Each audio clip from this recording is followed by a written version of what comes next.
It's going. It's January 10th, 2015, and I'm sitting here with Sondra. We're just going to do a video interview with her, ask her a few questions, just some things we've been thinking about and want to get some answers from her.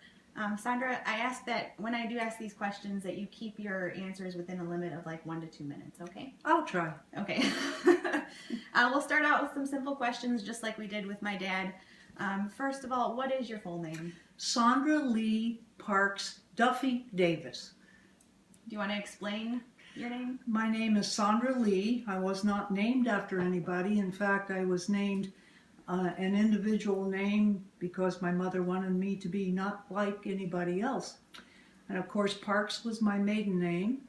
Duffy was my first married name. I was married for 42 years and my first husband passed away. And now I'm Davis, and I was married to Roy in 2008, and I don't regret it for a minute. Very sweet. How old are you, Sondra? Oh, geez, 71. You look great. You don't look Thank 71. You. I didn't realize you were 71. Some days I feel it, though.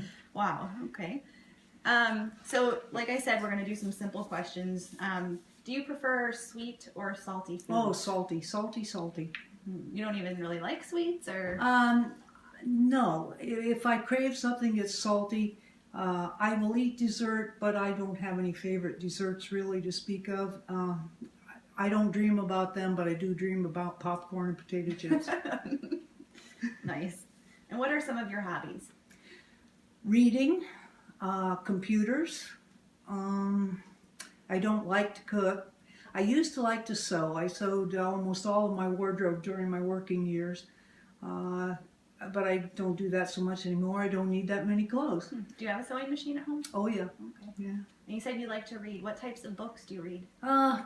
Preferably mysteries. I have read some historical novels and some political novels, but for relaxation and fun, I just like to read mystery stories. Okay.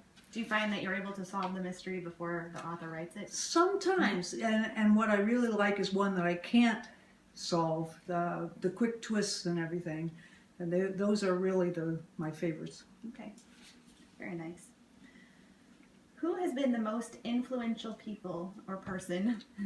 Who has been? Let me edit that. Who was the most influential person in your life? I had a teacher in elementary school. I had her for 3 years, for 3rd, 4th, and 5th grade, and at that time schools were going through the crowded era, and she had 3 grades in one class, and she was still able to give us individual attention, sort of, I like to say, build a fire under us. She's the reason I like to read so much. I started reading in her class, and I, from what she says, outread everybody in the class, but that was probably next to my mother. And I always envied my mother because my father was a traveling salesman and he was on the road so much that mother was the be-all, end-all at home. And back in those days we didn't have as much communication devices as we do now. Yeah. So she was able to hold down the fort. I remember one time our dog got hurt and she put a muzzle of gauze around the dog and treated the cut in the sink and bandaged it all up, and we never heard of a veterinarian, you know, but she could do these things. And she was like a Renaissance woman? Yeah, she was one of 7 or 6 children who lived on a farm, so she was quite capable of handling most everything, and so that's always been an influence in my life. I try to do the same. Did you know your aunts and uncles very well? Quite well. When we were young, we were around each other quite a bit. Knew most of my uncles and most of my cousins. Some of my cousins, they're now in their late 70s and 80s, and we still are in contact almost daily, and through Facebook, of course. And so, yeah, I knew my family quite well. Okay. So you grew up in a very large family. As far like your aunts and uncles, your parents came from a large family. Now, did you yourself have a lot of brothers and sisters? Actually, I have 5, but we were spaced out. My father was married 3 times, and his first wife died when my oldest sister, Rose, was a year old. And so Rose was married and gone before I was even born from the family. But then I have an older half-sister, Dorothy Ann, who lives in Cincinnati. We're in touch every day also, both email and Facebook. And then I have a brother, Don, half-brother, who lives in Marietta, Ohio. And we are not in touch, but he keeps track of me and I keep track of him through our sister. Then I have two younger brothers, one who lives in Ohio and one who lives in Florida. Okay. So you did grow up in a large family, just maybe not all at one time were in the same Right, house. yes. So when you were younger, before you had a family, how did you see what your family would look like in the future? Well, actually, I was going to be an English teacher, and I didn't think much about having a family of my own. I didn't really have time. I wanted to do a lot of things in my life.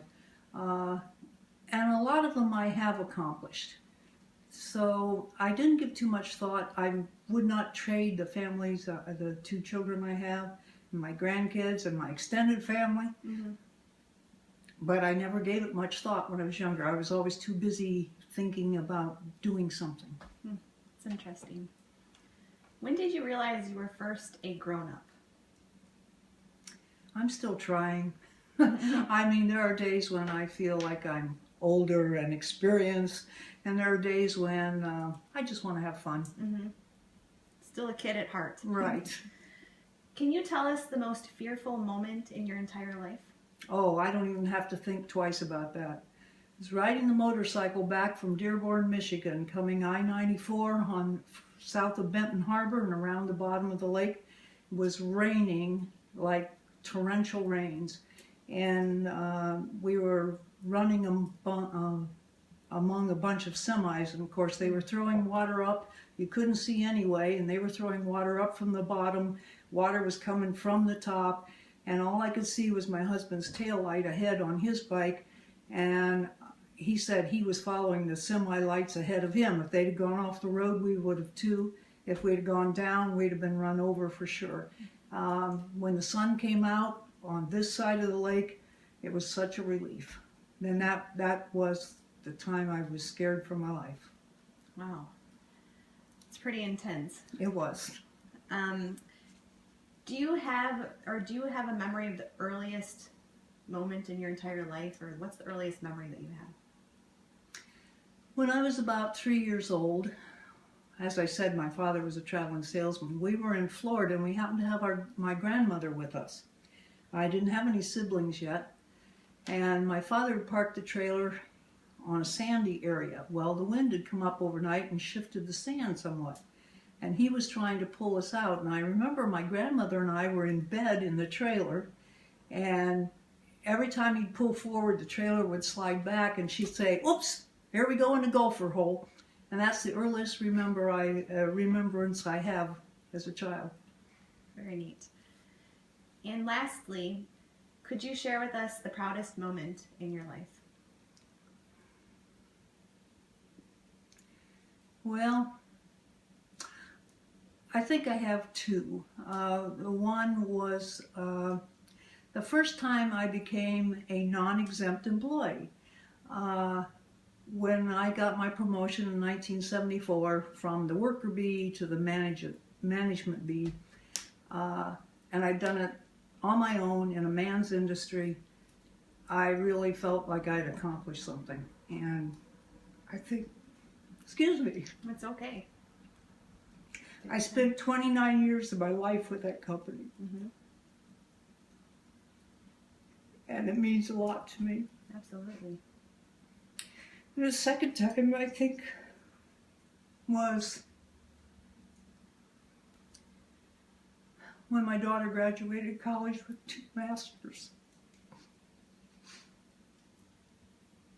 I'm sorry. That is okay. That is a very proud moment to have your own daughter accomplish such an amazing thing. Yeah, and she did it on her own with no help from me. Well, I can't say that because the first 4 years for college I put her through, but she did her master's all on her own. And I'm proud of all my kids. Well, Sorry. That is okay. Thank you, Sondra, for sharing these moments with us. We really appreciate it. Thank you.